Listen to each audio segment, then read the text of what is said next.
Thanks for joining me for Geezers of Gear, episode number 225. Today's podcast is brought to you by Stratum Productions. Stratum is rooted in the Midwest and committed to setting themselves apart. They're not just in the audiovisual industry to meet expectations, they're here to exceed them. As Stratum works toward becoming true partners in the AV world, they bring expertise, creativity, and a passion for turning visions into reality.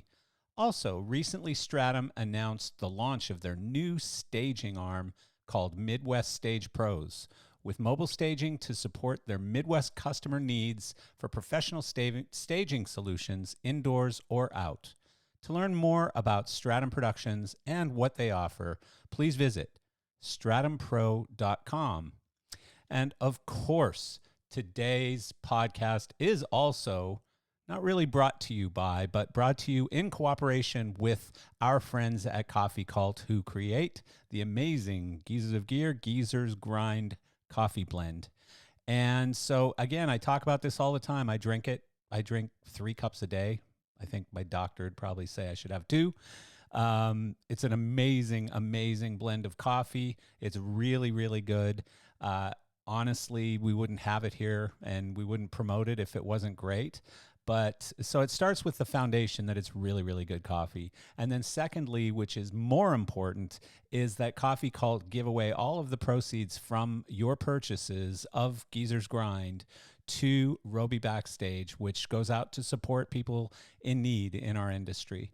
And so please, when you're buying your coffee, go to coffeekult.com, coffee with a K, cult with a K.com, search for Geezers Grind. And if you buy 2 bags, I believe shipping is free anywhere in the United States. And again, great coffee, please support it.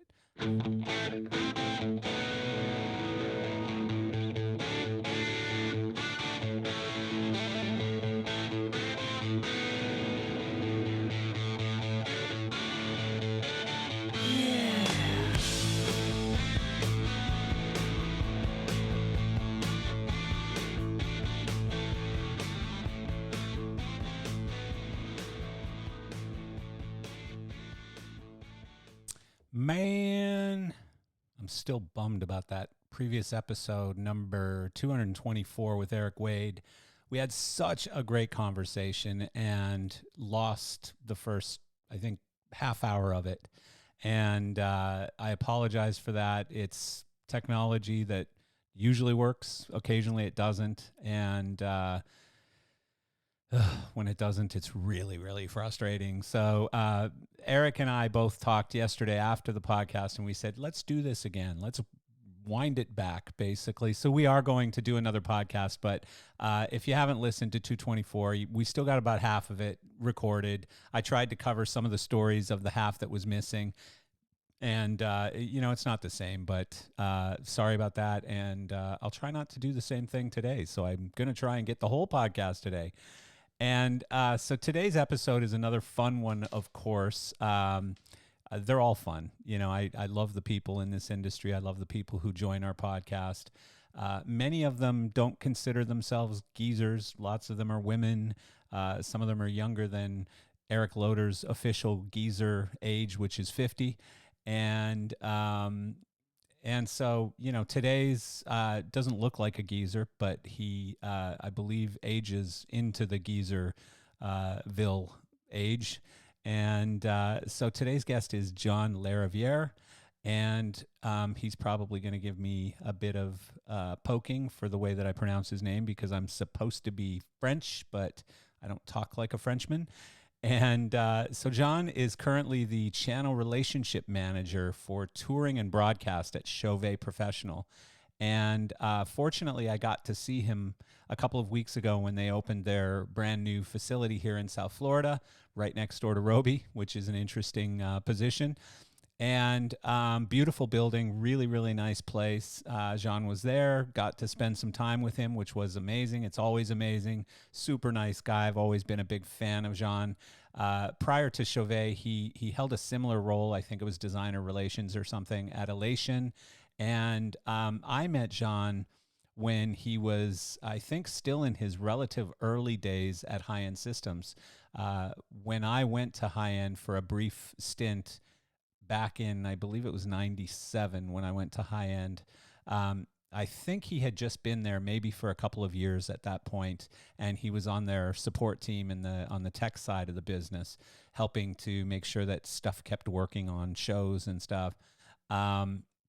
And I got to know him really, really well at that time, and we stayed friends ever since then. So I'm looking forward to talking to him today, and here we go. Jean, the man. Yes. The myth. How are you? The rock star. I'm all right. How are you? I'm good. Happy Valentine's Day. Yes. And to you as well. Hey, man, last time I did. Us wishing each other Happy Valentine's Day is kind of strange. Yeah. It is strange. It's very woke. Let's be woke. Let's be woke for just for one day, like Bo. Yeah, I love you, man. Just for one day. Yeah. Hey, last time I did a podcast, I was in college in 1979. Really? Recorded on a reel-to-reel, and then played back on a college radio. Gosh, I wish I had those radios. Well, that's not really a podcast. Last time I did a podcast. That's a radio show. That's not a podcast. Well, it's kind of. Yeah. That's sort of the prequel to podcasting. Like, who was the very first podcast ever? I think it was that guy. What the hell's his name? The Man Show guy. The guy that was with Jimmy Fallon, the other Jim. What's the other Jimmy? I don't remember. I have his one. face. But they had that show called The Man Show, and then he quit and went and started a podcast, and everybody was like, a pod? What? And that was when it was just an iPod, right? There wasn't even an iPhone yet, and you could download these shows into this iPod, and he was the first guy I ever heard doing it. And to be honest, Joe Rogan was not that far behind. He was one of the ones who came right after that. So it worked out. I mean, none of those guys did it for money. They just kind of did it because it was, a simple way to get your story out and to talk and not have any of the governance of radio. No, there's a podcast right now. It's blowing out of. I mean, it's everywhere now. It's with Jason Bateman. Yeah. Yeah. It's there's three guys. I don't remember the name of the other two, but I think I've seen it. Smartless. Yeah, I saw that. That's great. Yeah. Well, I saw one episode. I think they had like a really controversial episode or something, and I saw that one. Like, I'm honestly addicted to podcasts. I do a 4-mile walk every morning, and I'm supposed to, like, in my head, I should be listening to really productive audiobooks, and I just keep sort of falling back into these podcasts. And I try to listen to somewhat educational, sometimes political, sometimes news-based podcasts. I try not to go to any of the crazy right-wing guys or anything, because that just makes me angry. But there's so many good ones right now. Like whether it's health or wellness or money or investments or business, there's podcasts about everything. It's so great. I fly a lot, so I listen to a lot of podcasts too. Yeah. Oh, you do it when you're flying. Yeah, I do as well. Yeah, I do as well. It's relaxing.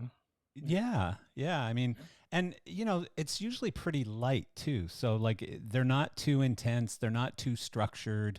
It's just a couple of goofballs like us just sitting talking about nonsense, and some people find that interesting. So I think between your mom and my mom and a couple of your family members and maybe your wife and my girlfriend, and we'll have a few listeners. There you go. We'll have some listeners. It's the Valentine's Day special. There you go. Yeah. So I want to get into a whole bunch of stuff with you, including, up to modern day, your current role and some of the stuff you're working on now. But I was realizing this morning when I was thinking about doing this podcast, I was thinking that I met you during High End when I went to High End for a pretty brief stint. And, you were just one of the guys that I got to meet there and got to know really well. And that was in like 97. And I think you had been there for 2 or 3 years at that point, right? Right. I started there in 94. 94. Yeah. And so before High End, how did you get into this industry? Oh gosh. I've like I told you earlier before the recording, I've been through every single aspect of this industry, right? So I started back in high school. I volunteered for the lighting, to be the lighting guy at the auditorium. So Where was uh, this? I was in Montreal, outside of Montreal, in Saint Therese, Okay. Blainville, in that area. It's about, Yep. I don't know, about half an hour outside of Montreal. Okay. And I volunteer to be the lighting guy at the auditorium. So I started to learn about Fresnels and whatnot and stuff like that. And I was doing theater plays, special event, and I was lucky enough to have a bunch of friends that are musicians. So we had bass players, guitar players, you name it, drum, synth, the whole thing. So once a month, I think it was the first Thursday of the month. I don't remember. I think it was during the lunch hour. We'll charge 25 cents. They'll come over. The auditorium was packed and would just a jamming session. It was Oh, great. that's And I fun. was doing the lighting. But back then I didn't have an FOH. So I was stage right, working on that big Bertha. You remember that strand, like light green Bertha with the levers and stuff? Yes, And, I and do. I couldn't see the show, so I was just seeing the show sideways, so from stage right. So anyway, it worked. Yeah. And then from there, it got me to theater production in college as well. I did theater production. Then I was DJing in a club not far from the college. I like to DJ. So, we all, everybody's, I'm not going to elaborate on my DJ career because everybody started as a DJ apparently in this industry. So, DJ or a musician. Yeah, it's pretty Right. common. Pretty common. Right, exactly. So, anyway, fast forward, my uncle is Denis Richard. I don't know if you know Denis. Denis works for, he came in the early days of Christie Lights. So Yeah. he works for Huntley. Yeah. So Denis, for me, I had the chance to have an uncle that was 10 years older than me. Okay. So when he was a teenager, when he was 20, I was 10, right? So 21, 11, and so on and so on. So, and he was obsessed about lighting as well. And that's the reason why in high school I wanted to volunteer to be, a lighting guy at the auditorium because he taught me a lot of stuff. He used to bring I had me no to his, idea. I didn't Yeah. know that. I didn't know that you were related to him. Yeah.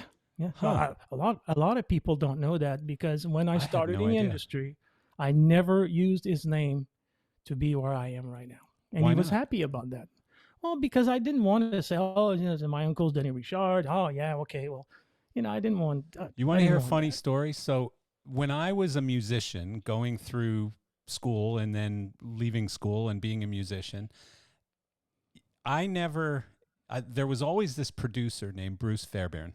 He produced Bon Jovi, Slippery When Wet, and Aerosmith Pump, and some huge albums. He's got a bunch of Good Grammys albums. and stuff, and was always like, producer of the year and all this stuff. Just huge guy. He's dead now, but I never even gave it two thoughts, nothing. And so, like, after I was no longer a professional musician and I was earning a living somewhere else in the business, I finally went, you know what? I wonder if I'm related to that guy. And I asked my mom, and she said, Bruce, yeah, that's so-and-so's son. And I was like, get out of here. And so, like, one of the top record producers in the world is my cousin. And I had no idea whatsoever. Never thought to check into it. It's like the kicker for the Houston Texans. His name is Fairbairn. And people keep asking me, is he a relative? And I'm like, no. But honestly, I have no idea because it's not that common a name, right? Maybe he is. Yeah. I don't know. I have no idea. It's like mine too. Larivie, there's not a lot of them, and there's one lighting designer in the industry. He's called Alain Larivie. He lives in New York. I tried to reach him. I cannot reach the guy. I don't know. That's wild. He's not answering. You know, my mom's maiden name is Lapierre. I don't know if I ever told you that, but it's not that far off, Larivie. Yeah, Larivie, Lapierre. Lapierre. And there's a lot of them. Like if you go looking for Lapierres, that's a pretty common name in Quebec. So anyways, sorry, back to your story, sir. Well, my story is, I mean, after college, high school, and everything, DJing, blah, blah, blah, I went to work for Jacques Tanguay. Oh. Jacques was my first mentor. you know. And like I said, for those who don't know me, I've been to every single aspect of the business. Okay, I've swept shops, I've made cables, soldering Socapex cables, I've fixed dimmers, preparing kits, loading trucks, unloading trucks. I drove trucks. Huh. Okay. I was a stagehand, loading, load out. I was a follow spot operator. I ended up behind the console for corporate events. So I was the lighting director for that. And which took me to, that was the time when I was with Jacques Tanguay. So Jacques taught me a lot of stuff about lighting. Maybe tell people who Jacques is, because he's infamous, but maybe not to people who weren't in Northeast or Jacques was the founder of Jacques was the founder of ETI, Intellabeams Tanguay Incorporated. Jacques was well known in Quebec City, Montreal area. Jacques was a very hard worker. He always got bands around, so he got tours. He had Denis was working for Jacques. He worked for Jacques for a long time. Louis Racine worked for Jacques for a long time. JP Cotton, Louis JP. He always knew how to surround himself with good people. Yeah, this is what smart people do. So Jacques basically started the company, sold the company to Solotech. Solotech never had lighting up to that point when Tanguay decided to sell his company to Solotech. I remember that because they didn't want to have any lighting. They were a sound company. Yep. And Solotech decided, that was back when it was Denis Lefrancois, right? Not the current Solotech. Yeah. And I remember Denis saying, "I don't want lighting. What do you want me to do with this?" Yeah. Okay. And then they purchased his lighting, everything, his inventory. So Jacques moved to Toronto and opened ETI Toronto instead. And he had a non-compete with Solotech in Montreal and everything. And then after that, the rest is history. Then he worked with Jacques. Louis Racine was there, and then they all moved up to a certain point. They all moved to Christie Lights. Yeah. Canada is such an interesting market, and I don't know that people in the United States know this, but most Canadians know it. Even Western Canadians don't know it so much, but Canada is a couple of different markets. You've got Quebec, and then you've got the rest of Canada. And, I learned it multiple times in my career. I learned it again when I was in the franchise business, because we sold our very first franchise anywhere in Canada in Montreal. And, what I learned was, number one, that was the dumbest thing you could ever possibly do in a franchise company, because most American franchise companies don't even sell franchises in Canada because it's all different laws and it's very complicated. Right. And then you've got new different laws entirely when you get into Montreal. And, the funny thing about Canadian companies, like, you have companies typically that are either in Quebec or somewhere else, but not both. It's relatively uncommon that companies serve both, French and English Canada, Right. So, and I'm sure all that stuff. You grew up in it. Solotech was able to do that, which surprised me at the time. But they got out of it. They got out of Quebec. They went to Vancouver. They went to Toronto. They went to, and then United States, and now the rest is history. Of course. Yeah, they're ginormous now. Yeah. So that's interesting. So then, you're still in clubs, and oh no, you were working with Jacques, and then where did you go from there? What did that lead into? Czechoslovakia. Really? I lived in Czech Republic for 2 years. I lived in Prague. Why? Doing lighting, actually, refurbishing old theaters of new lighting and stuff. It was an experience for me. Jacques said, "Man, go. You need to go there." You met a girl in Montreal, I'm guessing. She was from Czech Republic, and she said, "I want you to come back and meet my family." No, actually, no. When I was DJing, there was a club called Metropolis, and one of the owner was Czech. Oh. Yeah. And then Jacques had Metropolis was one of their clients. Okay. So Jacques said, I know Julius there. You should talk to him because he needs some people in Czech Republic, and you should travel. You should get out of here. Go travel, man. Wow. That's the thing. That's why we do this here, is to travel. Yeah. You know, we get to travel. We get to see cities, people. You know. That's wild. I didn't even know that. That had to be quite an experience. So how old were you at that point? Gosh, I was 28, 29. Oh, okay. So you were an adult. You weren't like 19 years old or something. Oh, no. Yeah. No, so what was that like? I mean, going over there and, I've been to Prague. I went to Prague with Michael Jackson for a few days when he opened a world tour there with Peter Morse. And I don't think Eric Wade was there. It was Arnold Sarami and maybe Eric was there, but I don't think so. But anyways, that's the only time I've been to Czech. I've never been to the Roby factory or anything. But how was that? Fun fact. Well, the fun fact is that Julius hired a couple of people from Montreal, and he said, "Stand by. We have all your tickets, but there's an election night tomorrow night. If Havel gets elected, we get to go. If Havel doesn't get elected, we're not going." Really? So we sat at a bar and waiting for the election results, and he got elected. And we all got drunk and stuff and partying and on the plane on the way there, and even people were celebrating in Czech Republic, and we were flying Czech Airline CSA from Montreal to Prague. There was a direct flight, and there was a big party on the plane. Even people that were not with us, they were celebrating. They were just happy. So we arrived in Prague, we were smashed. Yeah. But so we started there. So it opened up a lot of opportunities for us to refurbish old theaters and stuff. And now Julia said, "Hey, you were a DJ." I said, "Yes." He said, "Do you mind opening the biggest club in Prague? You mind opening it for us?" And I said, "Yeah, I can open it. I can work, for a couple of weeks, open the club and stuff." So they came and interviewed me on the radio, on the Czech radio. I have an article actually somewhere in a Czech magazine. I was right next to Paula Abdul, me. Wow. Paula Abdul. Yeah. So anyway, Paula long story Abdul's short. Czech? I didn't know that. Yeah. Oh, Yeah. I didn't know. But I don't know if Paula was Czech, but I was in the magazine. I was With her, next to right. Paula Abdul for the article. So that's weird. I get it. Yeah, because Paula was very popular back in the days. Yeah. Did you ever have to learn the language over there or anything, or you just got along speaking English, no problem? We had a translator. Okay. And this is how I learned to speak English, by the way. Really?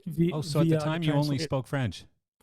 Yeah, a little bit of English. I could understand English back in the days. I couldn't speak it. So you learned English in Czech through a French to Czech interpreter. That's crazy. Through a French interpreter. And that's crazy. Yeah. We had people. I was in charge of a crew of people. There's a great story behind that, by the way. It's like Czech people, Havel got elected, so they were kind of free, to do whatever they wanted. It was not, it was free time. So they're really hard workers, those guys. Okay, they were super hard workers. But after a week, I hired those guys. I'm like, man, there's missing tools here. There's stuff missing. What's going on? No. It's like, we have to go buy some more tools and everything. Up to the day where there was no tool, nothing. There was nothing left. I said, okay, wait a minute here. So I did a meeting on stage. I said, hey, if you guys want to work, you need to bring back what you stole. Yeah. Okay, what was stolen. You need to, you need to bring it back. I understand, we took it home, but you can't work if no tools, no work. And they back up a truck with refrigerators and speaker cabinets and televisions. They came back the day after with stuff. I'm like, you stole this? Oh my God. I was like, oh, but they brought everything back. They said, okay, That's sorry hilarious. about that. And I know. So it's, yeah. So that, the transition was from Czech Republic to work for High-End Systems, by the way, because we were using Intellabeams there. Oh, so there's the connection. I used to call in Austin for a service and stuff like that with the Intellabeams, and I spoke to Richard Belliveau back then, and Richard said, if you're ever in Austin, man, you need to come. You need to come and meet me, and the people and stuff. So it's weird because I met a girl in Czech Republic, which was my first wife, lived in Houston, and she knew Wes Lane really well. So Wes, I asked Wes, I said, hey, can I work for High End Systems? I'd like to come there because I didn't know how to reach Richard, and maybe Richard didn't remember me or stuff. So Wes got me to work for High End. So I started at High End building fixtures, building cyberlights, QCing cyberlights, and then it was a project called Studio Color, and then I went on that side, and the rest is history. I mean, we built Studio Color from scratch, and that's around when I got there, I think, was when Studio Color was already pretty hot. And and I think you were like the main product manager or something for Studio Color, I think, when I got there. I was a product support specialist, Yeah. So, at High End, like I know, and I keep bugging Richard to come on, and he keeps promising me he's going to. So sooner or later, I'll get it right out of his mouth. But I always heard these stories, and it never happened while I was there because I guess they had maybe grown up past that or something. But I always heard these stories that if there was like, certain types of problems, or if there was the same problem more than once or whatever, Richard would shut down production lines and wouldn't reopen production until the problem was solved. Postpone the project. It happened about 4 or 5 times with Studio Color. Yeah, which is wild. You're selling as many as you can build, and you're that stuck on quality and stuff that you're willing to just stop production lines and say, we're not shipping another light until we figure out what's going on here. That's commitment. Yeah, I agree. Yeah. I agree. No, I mean, I know you're probably still pretty close with Richard, and I always was as well. I am a guy who really appreciates that kind of leadership, like just really intense leadership, really passionate leadership, like someone who breathes this, whatever it is he's doing, his business, his product, his brand. And to me, Richard exemplified that. Like he lived and breathed that product. Well, Richard was my second mentor. There was Jacques Tanguay that taught me about lighting in general, and Richard taught me a lot about manufacturing.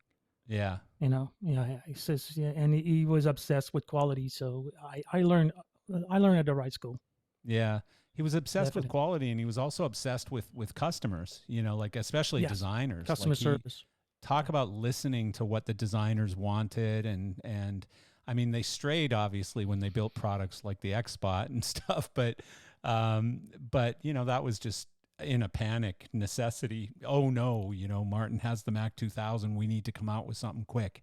And obviously it wasn't the perfect answer, but sometimes you have to do that. You just have to respond to something that's happening in the market. But yeah, I remember when I first started with High End, it's funny. I had dinner with Wiseman the other night, and my girlfriend and Wiseman's wife, Tracy, were there. And we told him the story of when him and I started at High End the same day, and it was a surprise. And so we both kind of walked into the building, and everybody, like, I remember Mokri looking at me going like, what the fuck are you doing here? Like, get out of this. You're a spy. Get out of here, And people were just like, what is going on here with these two clowns? And we were talking about that, and I forget where I was going with this story, but what were we just talking about? I completely lost my track. That's age. Me too. Yeah. I lost track too. Yeah. Anyways. Yeah. It was a really good story. I promise. Man, we'll laugh later when I remember. You got hired. I remember sending an email and through Lowell and everything. And I don't know, something happened and he called you and said, hey, come work with us, or something weird happened like that. I don't remember exactly the story, but no, it's a crazy story. I had this brand new Acura NSX, and it had a car phone in it. Remember, this is 1997. And so it had the little phone in the glove box thing in the middle, or the whatever that thing's called, console. And So I pick it up, and it's got like the LED readout, not an LCD screen or anything, the little lights, and I see this 512 number, and I'm like, who the hell's calling me from Austin? And I answer it, and it's like, hey, Marcel, this is Lowell Fowler. How you doing, Marcel? We heard you left. And literally, I had just walked out the door of Martin after faxing in my resignation to Peter Johansson. I just walked out the door, got in my car. I'm halfway home, and I get this call from Lowell. A couple people in my office knew, and Peter Johansson knew because I sent him the fax, and presumably his secretary or whoever answers the fax machine. And that's all that knew. And here's him calling me saying, I heard you left. We'd like to talk to you. And I'm like, this is messed up, man. So that was weird. But the story I was thinking of was Richard invited us over to his house for a little get together. And I was there that night. Yeah. So he asked me what kind of car I drove. And I said, well, right now it's an NSX, but I know you like Corvettes. I've had a bunch of Corvettes. And he goes, NSX, that is, you can't drive that car. I know. He said Bob had one of those and he almost died in it because it was such a bad car and stuff. Well, Bob drove the tires till they were completely bald and almost went off the road. Right. But he was just completely ripping on me because I was driving a non-American car. And, how dare you, basically? And I'm like, well, I'm Canadian, first of all. So, I'm not that loyal to American car manufacturers yet. But I said, here's the thing. You want me to buy your product? Make the best product. I don't care where it's made. I don't care if it's made in Canada or America or Norway or wherever the hell. I couldn't care less. I want the best product. The Acura NSX is an excellent product. And I've had Corvettes. They rattle. They've got problems. They've got shortcomings. The NSX is a fantastic car. And man, he was so passionate, and he fought me to the freaking ground. And finally, I just said, "Okay, time out. Let's be peaceful and agree to disagree on this one." And we moved on to a different topic. But yeah, I loved the passion in that guy, though. I think like when Peter Johansson left Martin, like when Richard really wasn't a part of high end for a long time, you lose your mojo. You lose your sort of heart and soul of the brand and of the company when those kinds of people step away.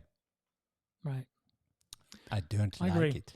Yeah. No, not really. So that got me to, after high end, to be in the used equipment business. I was moving used equipment. Like I remember it well. I remember it well. Yeah. Yeah. No, I think everyone at some point in their life says, I want to try doing business on my own. I want to be an entrepreneur or whatever. And there's obviously, something alluring to that, and it's kept me involved in it for a long, long time. But it's, most days suck. Like, I will tell you, as an entrepreneur or as a business owner, most days really suck. And it's almost like, golf or, maybe even motorsports where, days are so hard and challenging, and then you hit a hole in one, and it's like you forget about all of that stuff, right? Right. Exactly. That's like being an entrepreneur. You win occasionally. Sometimes you win really big, and that feeling and that just, I don't know, it makes up for all of those really, really hard days somehow. So I don't know. It's a bit of a disease. It's a sickness. I had the fun part of the job. I was traveling. I was sourcing, so travel, a lot. Yeah, I remember that. And our main market was Asia, so they all wanted Mac 2000s. Yeah. So I rid France of their Mac 2000. I'm telling you, I sold a bunch of them out of France, and plus the clients were happy because we were moving the fixtures. Where are you going to move this? Because they were worried. We're moving volume, right? 200 fixtures, 300 fixtures. Because wait a minute, where are you going to sell this? Oh, Asia. Oh, okay, fine, perfect. Yeah, it's a perfect territory for us. We're not in Asia, so yeah, you can sell them.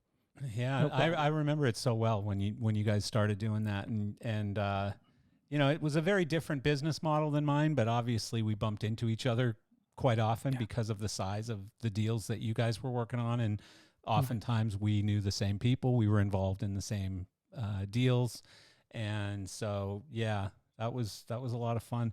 And from a standpoint of doing the travel and stuff, like, first of all, you were already a bit of a world traveler, having lived in Czech for a while. And also with high end, I guess you probably traveled a bunch.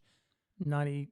Yeah, I don't remember, 26 countries, I think, in 3-4 Wow. years. Yeah. Wow. It's a lot. So It's a lot. somebody would buy a couple hundred studio colors and you'd fly over and make sure they were working properly or Oh yeah, whatever. Richard will send me there right away, Yeah. because you got to go there. You got to go there and support and teach him how to. And it was easy. That Yeah. fixture was easy to Yeah. fix. Yeah. An easy fix, like 4 screws. You replace the module, you put the module back in, it's working like a champ, and then you fix the module later. In You know, some so sense, Studio Color was probably the first step in that direction for automated lighting, for modular. Yeah. modular automated lighting. Like, I mean, Cyberlights, I guess, were modular. Uh, Obviously, Martin was copying and making some of their fixtures modular, where you pulled out sections of the light instead of. But the problem with some of that stuff is it failed all the time, right? Whereas Studio Color was pretty reliable and modular. And No fans. Remember, no fans in that fixture. yeah, yeah, And it incredible. worked like a champ. But anyway, so yeah, so this is the reason why I'm here now, because of my travel, and I got to meet a lot of lighting designers back in the days. Yeah. Peter Morse and Roy Bennett and all those guys. That I Yeah. had a relationship with back in the days, that now I do have a relationship with. Yeah. Well, and it's a good So relationship too, because as much as you're there to fix a problem and they might be mad at you while there's a problem, they love you when the problem goes away.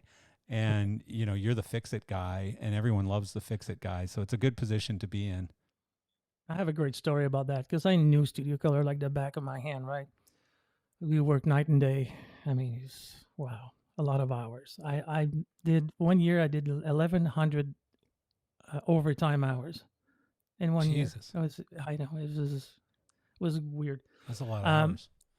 So somebody called. I just happened to be in town. I'm on my desk. The guy said, "Hey, I have a problem with my fixture. It's making noise." I said, "Well, put the fixture on the phone." He goes, "Excuse me?"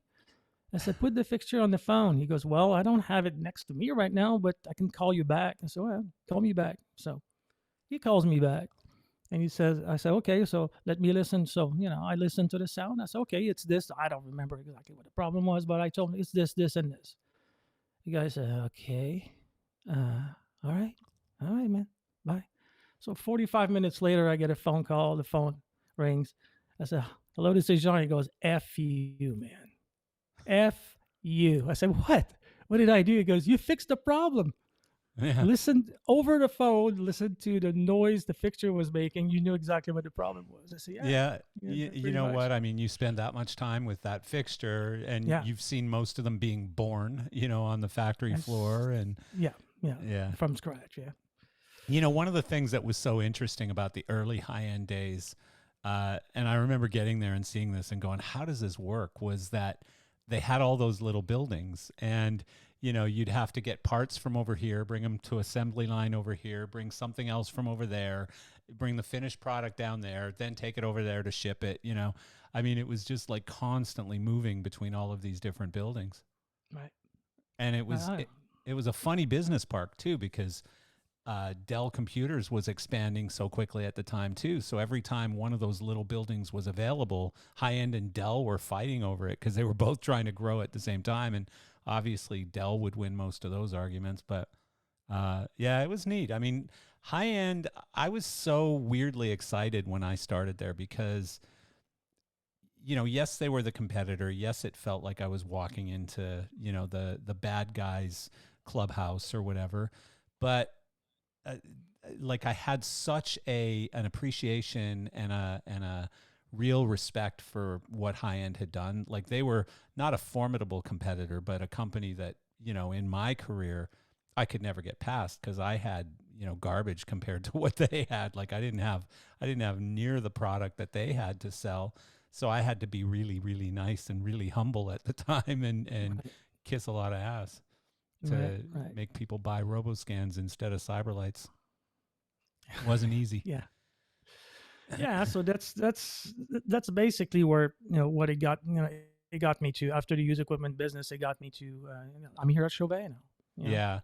Yeah, no, your journey basically took you through elation for a while, and COVID, I know, upset that situation, and I was sad because I know they obviously didn't want to lose you. I don't think you necessarily wanted to be lost, but Chauvet being as well funded as they were grabbing people, which was a brilliant move, by the way, grabbing people during COVID, knowing that they didn't really have work for you at that time. Like, you couldn't travel, you couldn't really sell much.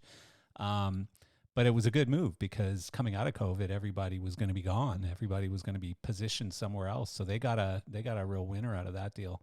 But so Chauvet, again, lots and lots of interesting stories there for me because I'm a South Florida guy. And I was talking to Albert about this at your opening. I saw you at your big grand opening for your new South Florida facility a couple weeks ago. And I was talking with Albert Chauvet about it. By the way, everyone calls it Chauvet except Albert, who calls it Chauvette. Really? I don't know. It's Chauvet. But it's the only name I've ever known. But I was listening during his speech that he made. He called it Chauvette. Really? The whole time. I think I might have even recorded his speech. I'll send it to you. But he called it Chauvette. And I was like, that's bizarre. He pronounces it Chauvette. It's his name. But I was talking to him about this when I first started with Trackman. Like, this is in 1990 or something, 91. And one of the accounts on the list that I had to communicate with was Chauvet. And at the time, I think it was called Chauvet and Sons DJ equipment or something, right? And it was one of those little, the little roll-up door, like not garage, but the little tiny warehouse things where it's just one bay and just tiny, like maybe 600 square feet or 500 square feet or something. He had one of those buildings that had the roll-up door and then a few shelves. And we sold him fog fluid. He was importing at the time these really, really bad smoke machines and rope light. And he was selling just tons of this rope light and stuff to like Sean Farrell at Farrellane and to some of these DJ companies out there. And, he was doing okay, but he was tiny. And I used to deliver fog fluid to him every couple of weeks or something. It'd be like 8 or 10 boxes of fog fluid over to him.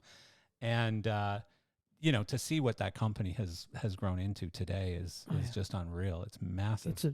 It's a great company, man. This is the group at Chauvet. This is a group of indefatigable, passionate, focused people.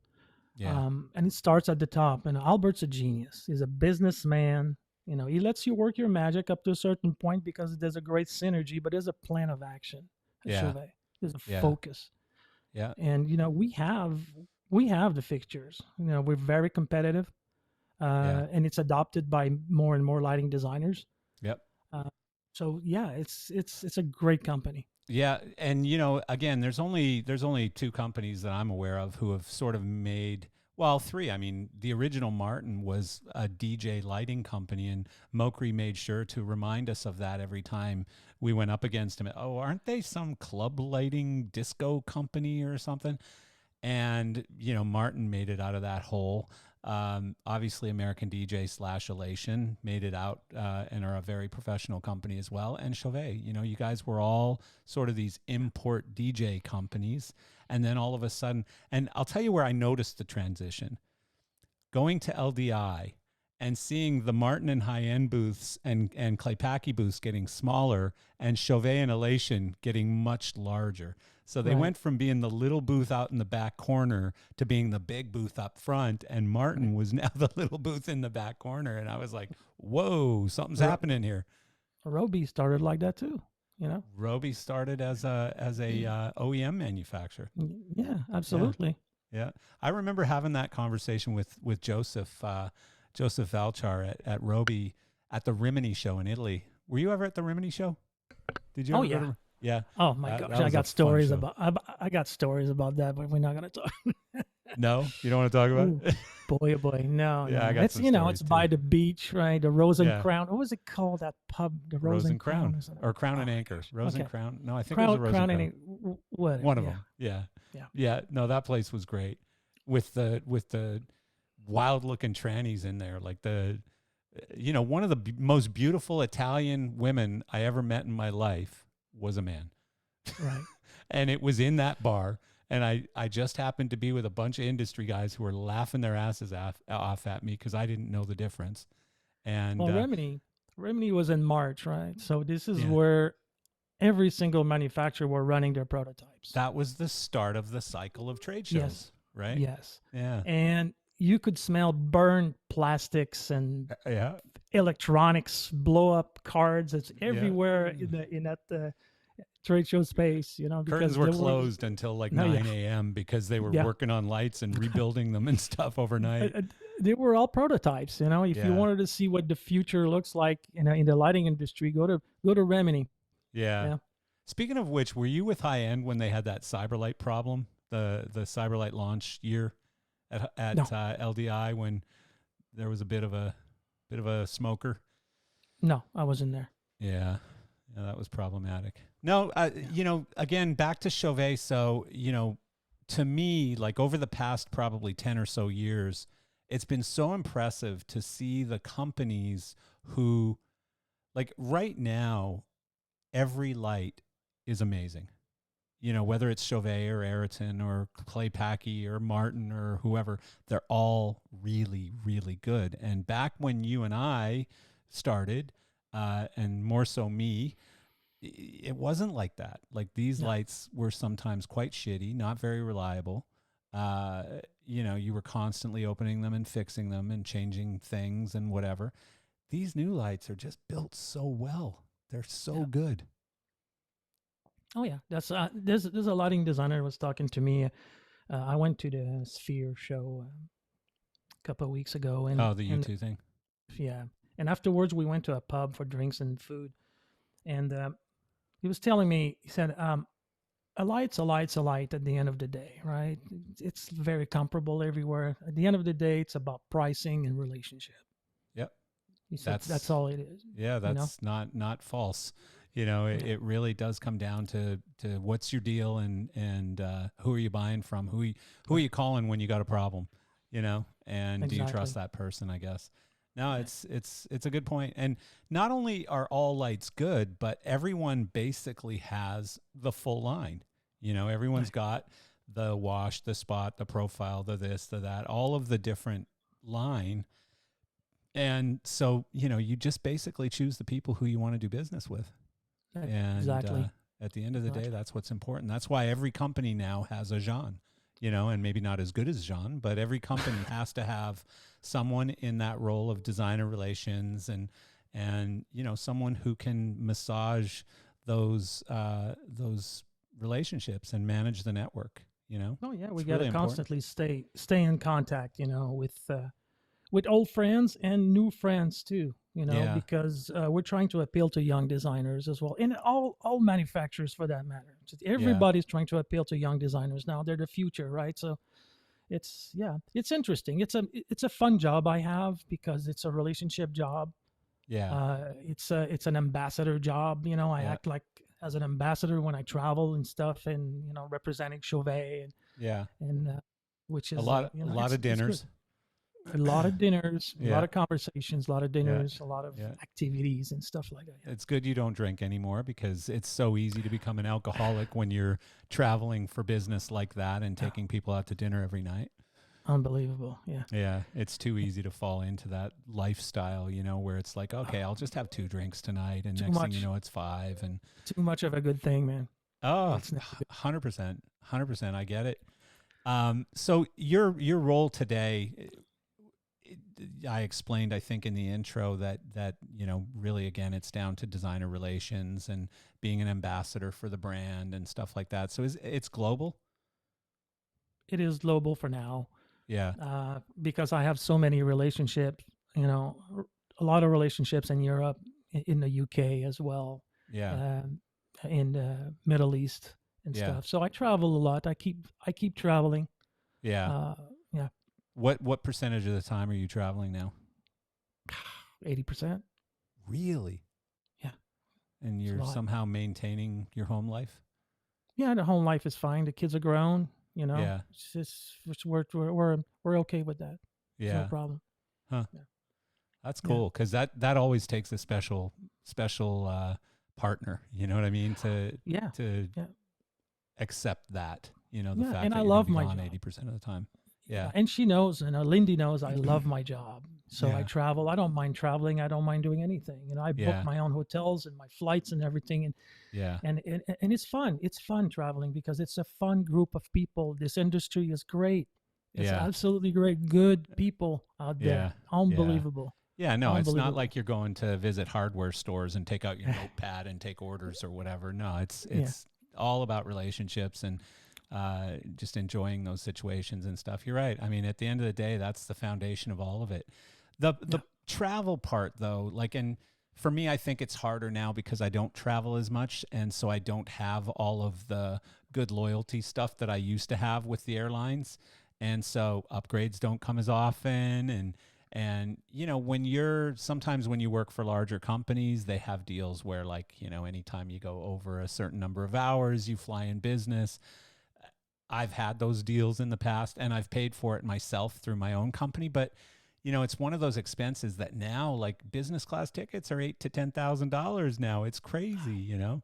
It's just crazy. So, you know, it's hard to justify when you're going over for a meeting or a couple days or something to spend 10 grand on a business class ticket. So I find myself flying coach more often than I really like. And fortunately, I've only had to do it a couple times for Europe, but we yeah. have I gather points, you know, during the Yeah. year, my travel year. I gather points, so I'm able to upgrade when I Yeah. can. You know, when Yeah. I can upgrade, I do it. Most of the time, I try to upgrade on the way to Europe, Yeah. so Yeah. I can sleep. And Yeah, the me way too. back, it's like a long day. So if you're in Yeah. coach, it's okay. You know, close your eyes, listen to podcasts Yeah, me and too. stuff, and then you No, arrive home. It's I'm the same way. nighttime. I can't sleep decently sitting up in a seat. I have to lay down. And so going to Europe, I have to have a lay flat bed thing. Yeah. And then coming back, if I can get premium economy, at least I'm okay. Yeah. And so I've done a few of these dodgy airlines, you know, where they have cheap business class. And the most recent one that I did was Miami to Gatwick, and it was an airline called Norse, and I do not recommend ever trying it. On the plane, it's amazing. It really is amazing. The check-in process is very similar to what I would expect Spirit to be. Like, it's disgusting. And God forbid they lose your luggage, which they did with me. Forget about getting a hold of anybody. I mean, you know, like, I had to go buy all new clothes. I haven't been reimbursed a nickel. And then they got me my bag. I was there for a week. They got me my bag on the last day I was there. And so I was grateful to get my bag back. I get to the airport to check in. I had already prepaid for my bag to go on the plane because it was a big bag. And it was now like 1.5 kilos overweight. And so they charged me like 30 pounds or something for the overweight because I had to buy new clothes to replace the ones that they lost. I mean, that's the only reason it was overweight. So I tried to have that conversation with them nicely. And this lady comes up and goes, "Sir, if you don't shut up right now, you're not getting on that plane." Yeah, like, that's exactly like okay. EasyJet in Europe. EasyJet, Yeah. don't fly EasyJet. This Yeah. is a message. Yeah, no, This I is a know when you try and community save a buck, it's like Spirit here in this country. Yeah. I assume. I've never flown Spirit, but for a different reason. Like, I used to live in a place called Pembroke Pines in South Florida here. And one day, I think it was a Saturday or something. I don't even remember what day it was, but I remember these smoke plumes in the sky, and we got in the car and drove over because it was right by our house. And in the Everglades, a plane had gone down, and it was Value Jet, which It was packed became with Spirit.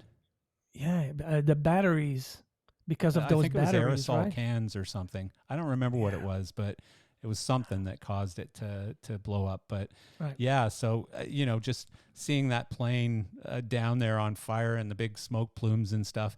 And so a good friend of mine at the time was a airplane mechanic for United. And he said, "Marcel, never fly those super discounted airlines." And I said, "Why?" And he said, "The biggest cost cutting they do is on maintenance." And I'm like, I believe that. Yikes. I believe that. I've been with United for 25 years. Yeah. And I'm sticking with them all the time. I just not so long ago, I crossed 1 million miles. Ah, And I'm yeah. sitting on the plane, and the pilot comes to me. He goes, "Oh, no, the pilot's coming towards me," and he goes, "Congratulations, you have 1,000,000 miles. You're a 1,000,000 miler now." I'm like, oh my gosh, Yeah. great. You know what? I have 2 million on American and 1 million on Delta, and neither one means anything anymore. Like, try get Doesn't upgraded. It doesn't, no. unless you're in their super premium, uh, Yeah. like I stayed with United, I stayed in platinum, whatever it's called. I forget what their thing is called, but I was always platinum. And this year I let it go. Like, I just quit trying because even on platinum, I wasn't getting upgraded anymore. Unless you're whatever it's called, 1X or whatever it is. 1K. 1K, yeah. Yeah. 1K. I'm 1K with United, and here Yeah. in Austin, because there's so many people traveling and it's not a hub city, Yeah. every time they say, now we're going to board the Premier 1K, we're like 20, 25 1K. So Yeah, it's hard to get an upgrade from Yeah, Austin no. to anywhere. Well, just since COVID, like the thing is, Right. before COVID, I got upgraded on every single United flight I was ever on without even asking for it, right? I just automatically got upgraded, all the domestic flights too. And since COVID, I think I've, like, really early, right after COVID, I was getting upgraded still. But as soon as flights got full, that was it. I haven't had an upgrade in ages. Nothing. Yeah. So Since I COVID, just gave up. it's So I'm back down to like silver or something now, medallion silver, which means I'll never get anywhere. You're good. So, You're good. Don't worry about it. yeah, I don't care. It doesn't matter. I'm going to LA next week and I'm flying on JetBlue. So, There you because that's the only direct flight out of Fort Lauderdale. So, most of your stuff is on the designer side, right? Not on the supply side. Like, do you deal with rental companies too at all? I do. It depends where and what, but I Yeah. I try to deal with them as much as I can with Yeah. with their designers as well. I'm not going to reveal my secret sauce here, but Yeah, yes, yeah, I yeah. do. I do. No, but I mean, you're not responsible for like a sales quota or anything, like where No, rental no companies numbers. have to buy product from you or something. Yeah, I that's don't nice. have a price sheet. I don't know how much it costs. I have Wow, no good for idea you. of prices. That's Yeah, awesome. Yeah. That's Yeah. awesome. But It's like a sales gig without a quota. yeah, but there's more and more designers that are asking for price. I'm surprised on that. I was very surprised. Yeah, they so what's the price on this? I said, what do you care? Why do you say? Because I'm trying to do my plot here, and I just want to know, basically, numbers, what's yeah. the street? Yeah, so I have Well, to call Deanna and stuff. Another trend that I'm sure you're pretty familiar with is that a lot more designers are buying product for long run tours or long run shows or whatever, especially consoles, but certainly lights as well. And one of them I spoke with yesterday on recording a podcast was Eric Wade. Owns a lot of lighting product now. Eric's a great guy. By the way, you must have told him that right before he got on the podcast with me, because I asked him a question at the end of the podcast yesterday. I said, what are your favorite products? And I think the very first one he answered was, I can't remember what it's called, but it's the Chauvet version of the Claypaky Wave, which he said is like the Wave on steroids. The Pixel Curve 12. Pixel Curve. Yeah, Pixel Curve. Mm-hmm. Yeah, he loved Straight it. light. Yeah, he loved it. So I guess he's using a bunch of them on something, Janet Jackson or something. We have them out on tour a lot everywhere now. So it's That's good. cool. It's good. Yeah. Product development did a great job. We have a great, like I said, we have a great team. Product development, from product development to, sales department, marketing and everything. It's a well-oiled machine.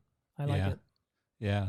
No, I mean, and it's big. Chauvet's gotten very, very big. Like, I think more so than most manufacturers, Albert early on realized the need for capital. If you want to continue growing in an industry like this, where the artists are getting bigger and bigger and the packages are getting bigger and the needs and demands are getting bigger, you're going to need to be well capitalized. And he probably did that before anyone that I know of. So that's a really good thing.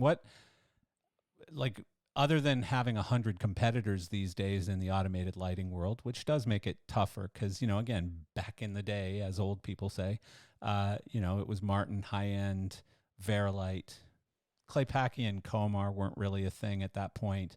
It was very few companies. And now, there are at least 10 really good lighting manufacturers.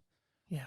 Yeah. Yeah. So other than the fact that you've got loads of competitors, what are some of the challenges in the touring lighting industry today? Well,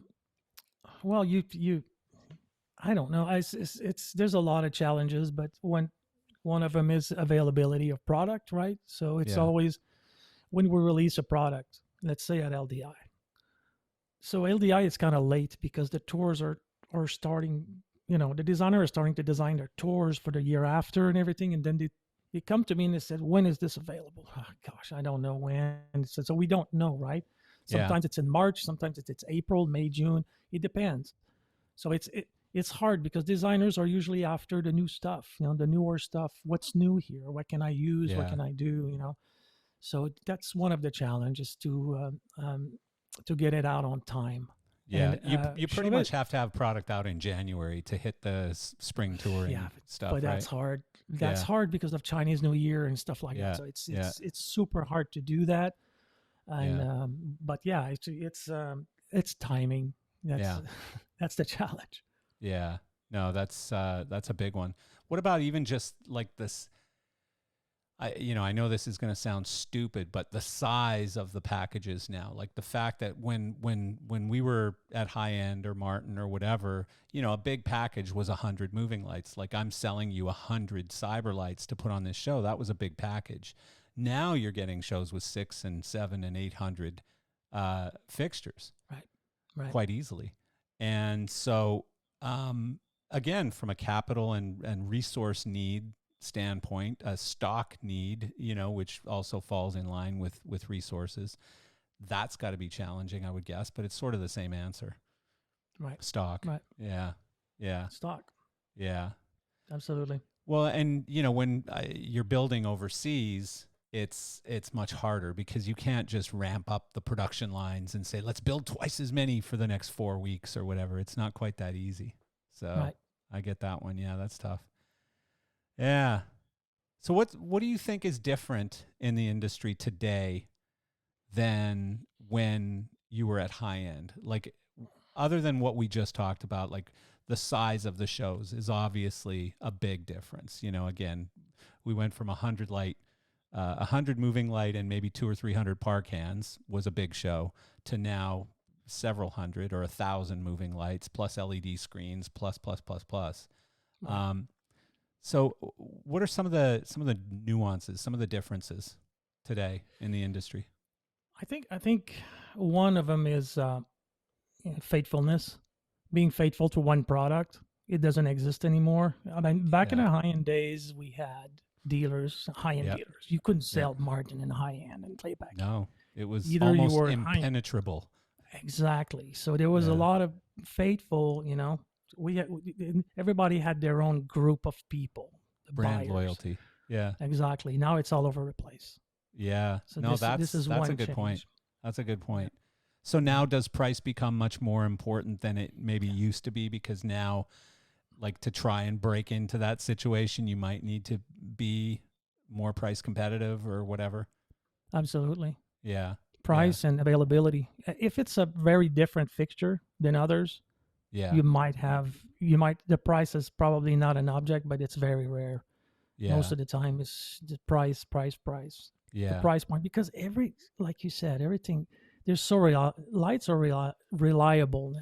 It's so, yeah, it's they're built solid, quality, everything. So yeah. Well, that was the other thing I was going to say again is that the gear is all so good. And, again, it doesn't matter what name is on it. And I'll tell you when I really, really discovered that is I was in France and I decided to go to the Ayrton factory. And, they were a big sponsor of Jeremy and my son. And so I went to their factory to check out their lights. And I asked, they put me with one of the engineers to show me through, and I don't remember which fixture it was. It was one of their newer fixtures. And so he opened it up. And first of all, I was just blown away by what they look like on the inside now. Like I hadn't probably seen the inside of a moving light since maybe a Viper or something, but maybe even further back than that. It was what? It's pretty cramped in now. It's like There is so much shit in there now. there's I mean, no space for a dime in between the stuff. but it's all so neat. Like the wiring and Yeah. everything is Yes. so beautiful. Everything. And, because of the LED lamp source, there's not as much heat. So they can pack stuff in much closer, much tighter together, more stuff. But I was just blown away by what it looked like on the inside. And then, so I was saying to him, so what breaks? I said to the engineer, and he's a French guy, right? I said, what breaks? And he goes, what do you mean? And I said, what breaks? And he goes, nothing. And I said, no, but something breaks. So let's say, for example, I live on an island and I've got a generator and I want 8 lights for my parties on the island and I'm going to have them there for years. What spare parts do I want to bring with me? And he goes, I mean, he really had to think about it. Maybe a power supply, maybe he couldn't come up with a list of parts that I would need on a deserted island somewhere. Right. So that was impressive to me. And I feel like he was being sincere, And the LED engine on most lights are very stable. Yeah. I was surprised. I mean, I'm not surprised, but I was worried about that when we first released, Everyone back, was. I don't know, 6 years ago, 7 years ago, the first LED engine and lights and stuff. It's like, how's it going to last? You Yeah. know? It's lasting. It's good. Yeah. It's reliable. Yeah. Well, that's, I think I had that argument with Craig Burrows, or maybe it was Peter Moore or somebody at Roby when they came out with that light engine thing that was a replaceable light engine. I said, what for? And they said, what do you mean? This is amazing. You can replace the LED light engine. And I said, have you ever had one fail? I don't know of very many. Usually it's a power supply. If something fails, it's not the actual LED chips. They don't fail. They fade, but they don't fail. And, Right. and he said, yeah, but they can be replaced. And I said, well, what's the life expectancy? Everyone's saying, 7, 8, 10 years or whatever. Nobody owns their lights that long, so kick the problem down the road. You can replace LED engines in I every know. fixture. I know. So, Yeah, but- that was the other argument is, you can replace them anyway. Yeah, okay, so it's not like a plug and play replacement. There might be a few screws involved or something, but again, I thought that was incredible innovation, and I was looking for the reason that is cool. One of the reasons was they were saying that a designer or a lighting company might have different engines for different shows or something, perhaps a different color temperature, perhaps just so you can monitor hours or save hours or whatever. I don't know. But I mean, the light engine's probably half the cost of the fixture. So it doesn't really make a lot of sense, in my opinion, for the most part. Right. I don't know. Again, it's cool. It's probably something that's we're going to evolve into at some point where they're all super easily replaceable. But one thing I forgot to mention when you were talking about the SLS thing, where you started your business after high end, was, as I recall, you guys were one of the very first people who brought in waterproof lights, IP rated lights. Yes. Yes. Yeah. It was called the AquaBeam. Yeah. I mean, I don't think a lot of people know that, but I remember that you guys were one of the very first. I think SGM was the first with that one spot fixture. You guys had the first wash or whatever, or beam. The first beam. Yeah. Yeah. So yeah, that was cool. That was really cool. Did you just see a need in the market or an opportunity or whatever? Yeah, we saw a need in IP65 beams. That one was not IP65. It was an IP55 at first. Yeah. We went to Light Sky, the manufacturer there, and in China, we did a couple of trips there, and showing them, say, okay, this is how we want it. This is how we want to do that. Yeah. And they said, well, we can't do IP65 right now, but we can do IP55. I said, well, if it's good enough, it's good enough. And it just happened to rain outside, and it had a bunch of fixtures outside, so we took a video in the rain of all those. It was great, actually. It was good. That video went viral online. I remember that. Oh, really? And yeah, and this stood up. So yeah. Well, it's funny. What is the Mac Aura IPX or whatever it's called? XIP. What is that one? It's IP54 or 40 something. 66. No, it's much lower. It's lower? I don't know. Yeah, because I remember when it came out, it's like IP 40 something or whatever. And they said it's IP rated, but it's not IP 65. But they have fixtures mounted on top of their building in Denmark with cameras on them. And they've been running ever since they released the product. And that's snow and rain and all kinds of stuff. And supposedly they've never, repaired them or replaced them or anything. So, if you're just want to do an install and set it and forget it, leave the lights there. Obviously, it has to be 65, 66, 67. Oh, but those movers are not recommended for permanent installs. It's never recommended for that. Manufacturers are not going that route. They don't say, "Oh yeah, you can do a permanent install." It's not recommended. Yeah, you can do it, and they're so far it's been great. Yeah, there's no failures, so to speak, but it's not recommended to do that. Yeah, I get it. Cool. Well, I feel like we've missed 52,000 things that we should talk about hockey. I know.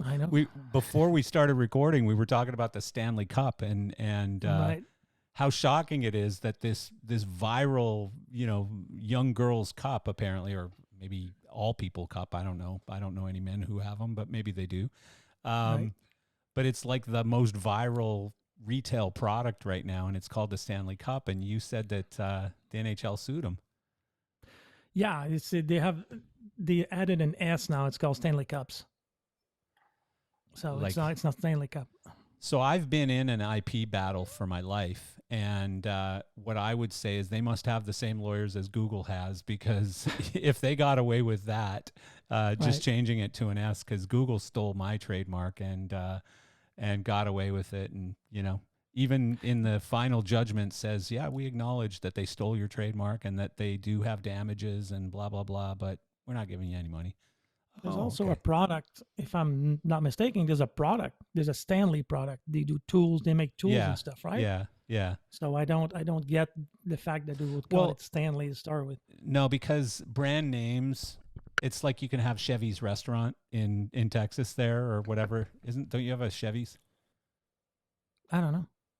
There's a Chevy's restaurant somewhere, but you can have Chevy's restaurant and Chevy the car. You can have a Mars bar and Mars something else, as long as they're not in the same category.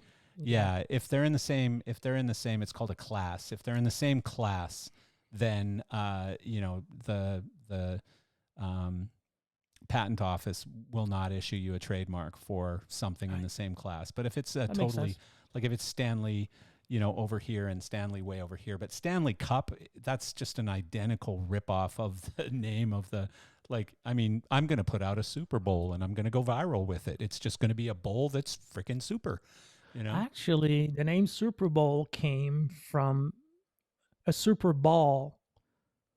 The kids were playing with a Super Ball. I remember they were those. meeting. Yeah, they were meeting in the. I don't remember the name of those guys that were meeting together to put the Super Bowl together. But he said, "What are we going to call this?" And one guy turned around and saw his daughter playing with a Super Ball, and he said, "Hey, how about the Super Ball?" Really? And they said, "Well, Super Ball." Yeah, and then it came up to be the Super Bowl. Yeah. Do you know this to be true, John? Yeah, it's true. It's true. True story. True story. Wow. We're going to have to Google that one. That sounds pretty fishy to me. That's hilarious. But the thing is, it could very well be true, because in the early days of the Super Bowl, it wasn't called the Super Bowl. It was called like the something championship. I can't remember either, but it wasn't called Super Bowl. And it wasn't until a little bit later that they called it the Super Bowl. So, yeah, who knows? Maybe that's true. Those Google Super Bowls. Funny story, because I was in like a toy store or like a department store or something with my family when I was a kid, and there was not a racquetball, but a squash ball, I think. No, it was a racquetball. And remember racquetballs, you could throw them really hard and they barely bounced. And so it was either that or it was like some kind of a sports ball or something, but it didn't bounce. So I was throwing it as hard as I could at the floor, and my sister goes, "Try this one." So I go to throw it as hard as I can at the floor, and it's one of those super balls, and it came up and hit me right in the face, and I had like a fat lip, and I was all beat up from it. And I hated my sister because of that. Yeah, Damn that was her. a what could possibly go wrong ball playing with kids. Yeah. Yeah. Thanks a lot. Yeah. All right, John. Well, where are you going next? Where are you off to in life? Where are you traveling next? Oh, you can't tell me. It's a top secret. No. Did you go to ISE? No, not No? this year. No, I haven't been. I'm dying to go. Everyone says how amazing it is. It's growing. It's growing. Yeah. It's getting there. Yeah. I think it's going to replace ProLite. I think ProLite's going to become like the Plaza local Germany. show in the UK. Yeah. Interesting. Because that used to be huge. ProLite. Gosh. Oh, yeah. Yeah. Well, especially because of music messe and stuff. So lots and lots of it. But such a pain in the ass because of music messe. Because it's such a big show, it was just a pain in the ass going there, you know, hard to get hotels, hard to get around because it's such a huge facility. Yeah. Hotels are cheap now. They're much cheaper than it was, believe me, because there's nothing. I mean, ProLite and Sound, music messe is not even there anymore. So. Oh, it's not? I didn't even know that. No, there's no sound there either this year. It's just ProLite. No sound. When did they split from music messe? Since COVID. Really? So is that show just gone, or? I believe so. Wow. I have to. Because the music show was much bigger than ProLite. Yes. Wow. DJs and stuff and music messe. Yeah. But, that's incredible. I didn't know that. They pulled out. Yeah. They pulled out, so it's going to be difficult for them, I think. Yeah. I wouldn't rush to Frankfurt to go to that show without having that massive audience there. Yeah, I'm going this year because I have appointments and I have to go see some designers. But I don't know next year. I don't know if I'm going to go. I'm going to go to ISE for sure next year. Yeah. I'm going to try and get to ISE. So is it in Barcelona for good now, or is it moving back? Yes. Oh, okay. No, it's Barcelona. So it's a great venue. I saw it right after COVID when they started again. Mm-hmm. The venue's great. And if you don't eat at restaurants around the venue and around town where all the tourists are, if you go where the locals are, it's much cheaper, good food. Yeah. Everything cool there. I love it. Yeah, I think I'm going to try and go next year because everyone keeps talking about it, and I hate that I don't go, but I'll try next year. Cool. Well, thank you so much, buddy. I appreciate you finally doing this. I know we've been talking about it for a while, and you've been shy. You've been playing hard to get, but now that it's Valentine's, I got you. I'm a shy guy, so you know.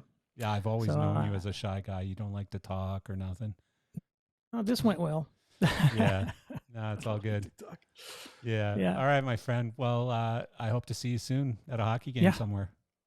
Thank you again for having me. And then, yes, let's go watch a hockey game. For sure. All right, buddy. Bye. See ya. Ciao. Yep.